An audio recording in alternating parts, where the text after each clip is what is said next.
Welcome back, everyone, to OpenLine. We are taking your questions about COVID, the new variant, booster shots, whatever you want to ask.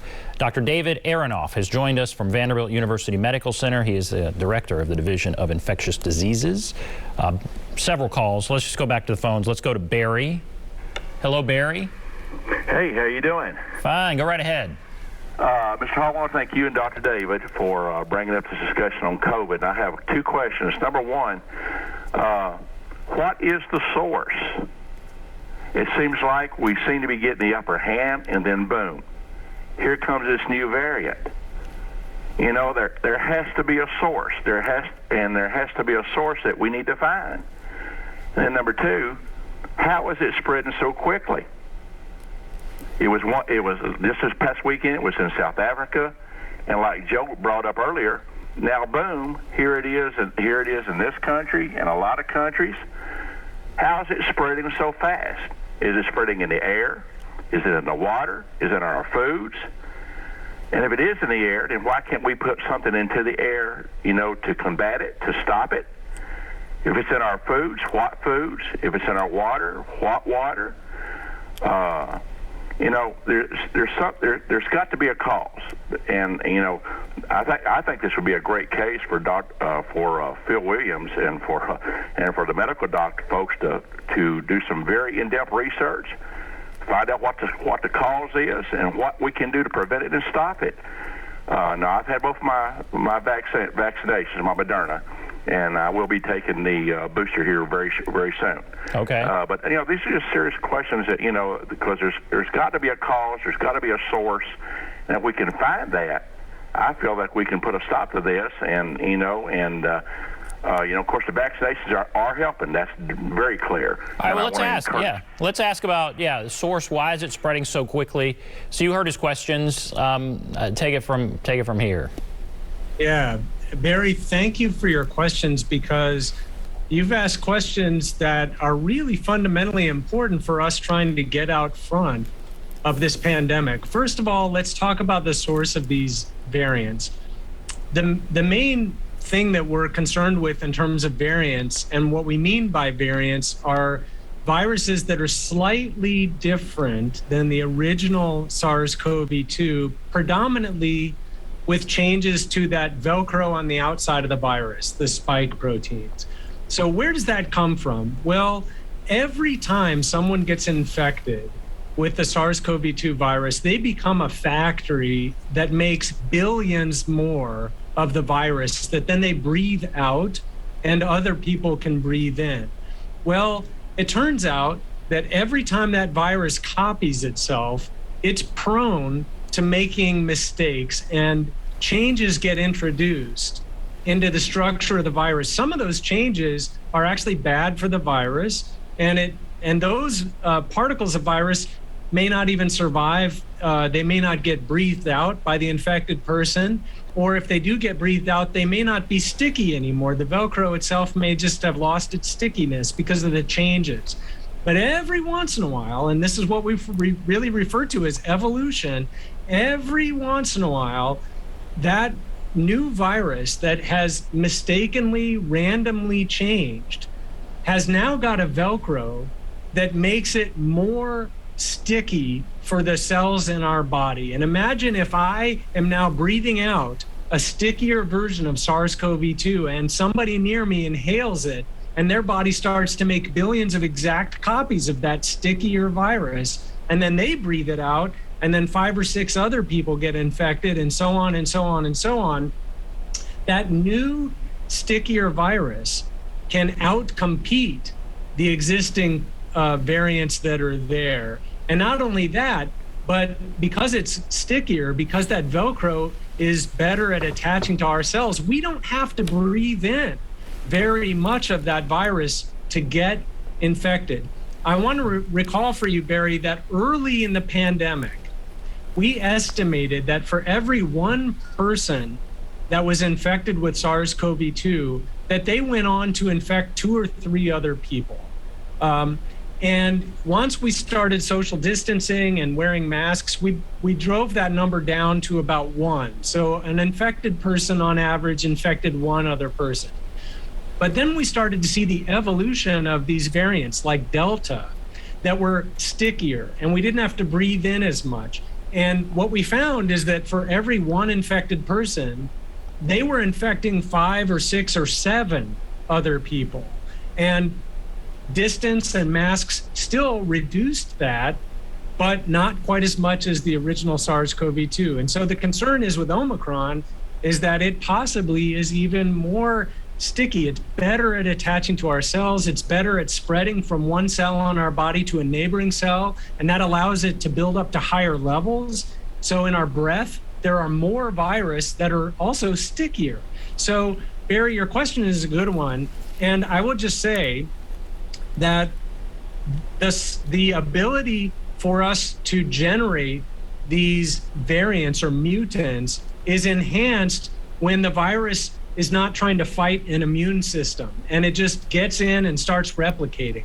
So when you have populations of people who have never had COVID before and are not vaccinated, you get a lot of transmission and a lot of viral replication.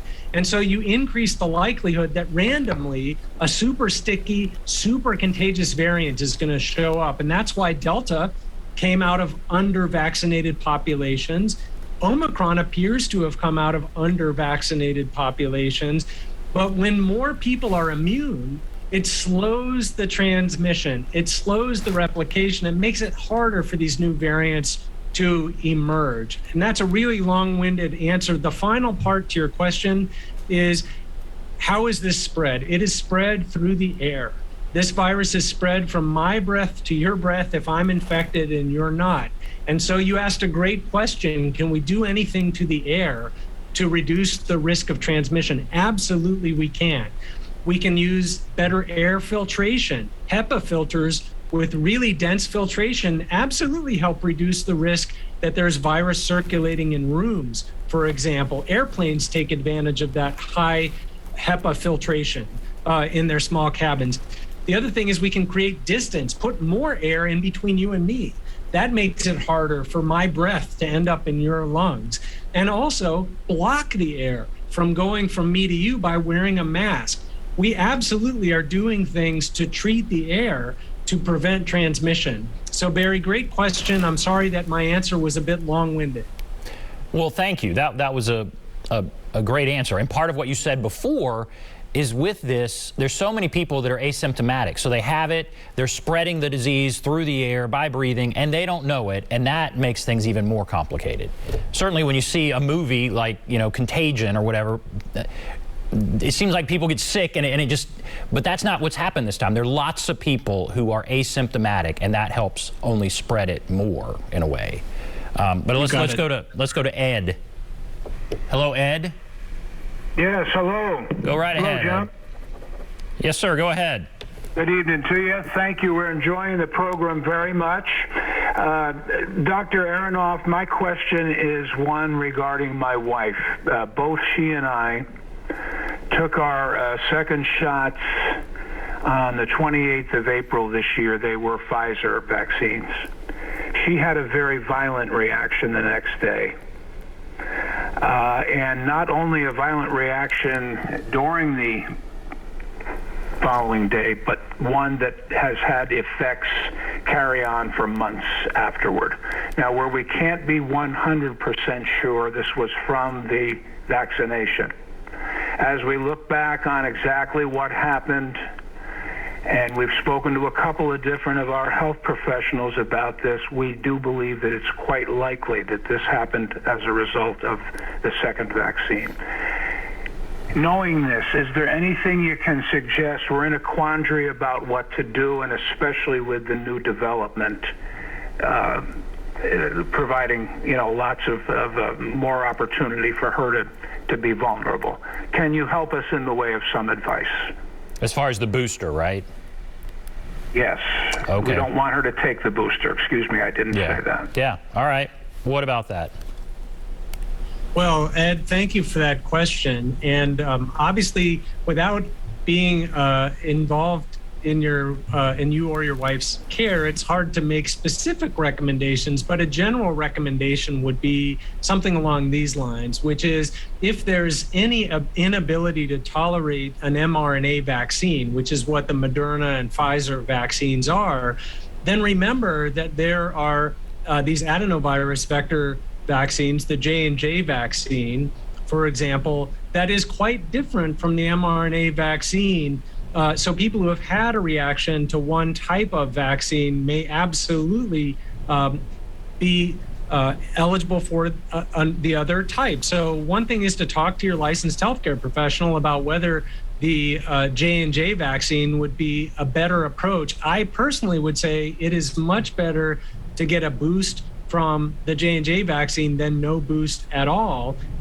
It is recommended that you can mix and match the vaccines if you want to, although, I think that the recommendations are to try to stick with the same kind of vaccine. But in this case, that's a bit of a nuance, and I think it would be perfectly acceptable to switch to the J&J vaccine for that boost. But again, I'd advise you and her to talk to your licensed healthcare professional about that.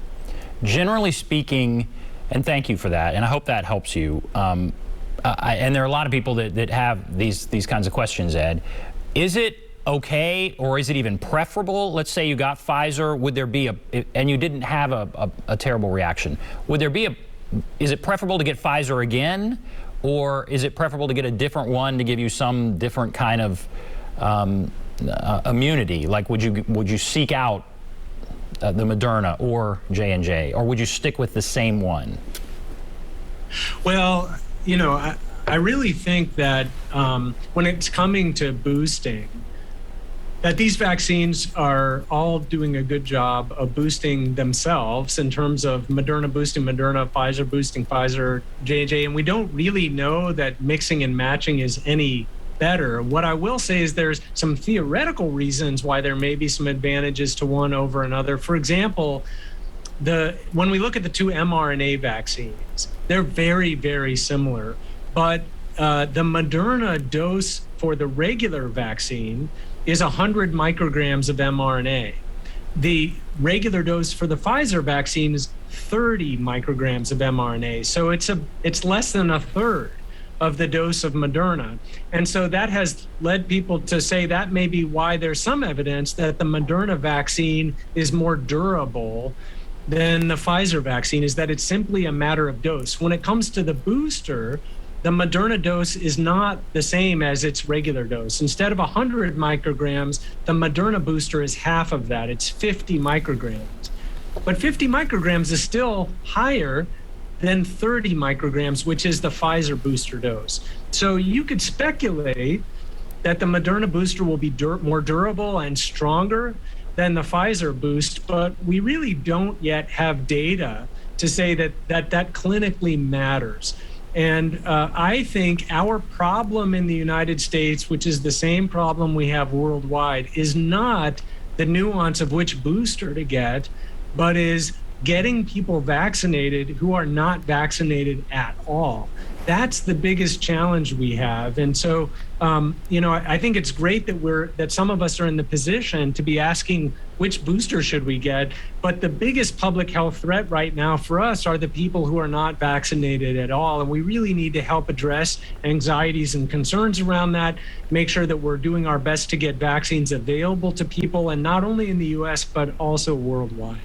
Very interesting. All right, we'll take a break. Come back. We have more questions. Hold on the line. We'll be right back after this.